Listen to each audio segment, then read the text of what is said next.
Woman names baby after medic who saved her during wildfire. San Francisco, in his 20 years as a paramedic, Mickey Huber assisted in 2 emergency deliveries. But to him, the most memorable birth is the one that didn't happen on his watch.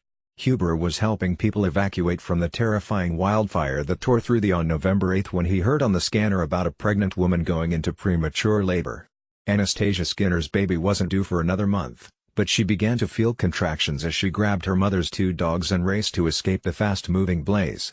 The flames had already hit her car by the time she fought the panic-driven traffic jam out of town and reached a gas station, honking the horn and screaming for help. "I knew I wasn't going to make it," Skinner, 25, said during a phone interview on Friday.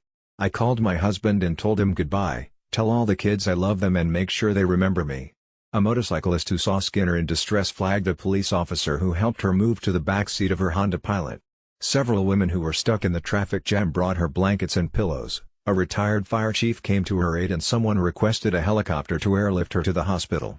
Huber, the assistant chief of operations for Butte County Emergency Services, was 2 miles away but had to get through 30 minutes of gridlock to get to Skinner. When he arrived and evaluated her condition, he knew she couldn't wait much longer for a helicopter. The smoke was thick, and the winds were blowing. The helicopters were having a hard time fighting the fire, let alone airlifting patients, Huber said. Because Skinner was having a high-risk pregnancy after suffering 2 miscarriages and other complications related to an inherited disorder, Huber said she may not have made it if she went into full-blown labor. He arranged a caravan that included 3 police vehicles to rush Skinner to an ambulance. Then he jumped in the back seat, where he kept her calm until she reached a hospital where her labor was stopped. "He was sweet. He told me, 'I'm a guy. I don't know what this feels like for you, but I'll try to help you get you through it,'" Skinner said. Then he would yell at people outside of the car, waving his hat and telling them to get out of the way. "My goal was to keep her breathing and get her down the hill," Huber said. 2 of my ambulance crews were trapped by the fire moments before I got to Anastasia, so there was a lot of doubt, a lot of worry. Skinner said a doctor later told her smoke inhalation put her body under stress and triggered the contractions.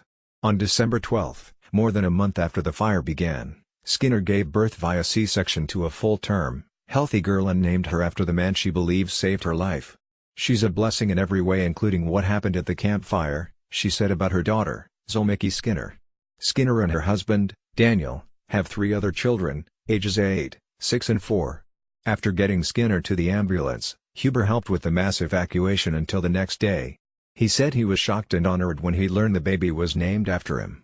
"That day was full of 1,000 different emotions, but that is the strongest memory of the day for me," Huber said. More than 50,000 people in Paradise and the neighboring communities of Magalia and Concow were forced to quickly flee the towering, wind-driven flames that burned an area about the size of Chicago, 240 square miles, and became the deadliest U.S. wildfire in at least a century. At least 86 people were killed and 14,000 homes destroyed. Skinner and her husband, Daniel, lost their home, her mother lost hers too. "All of our history and what we were as a family, everybody knowing your name and all the things about being in a small town are just gone," Skinner said. When her children get sad about the things they lost in the fire, she said she reminds them to count their blessings, including the baby sister who made it alive. "All of us, including our animals, are out. Everybody we know is safe," Skinner said. "We can replace all the stuff in our house, but we can't replace each other."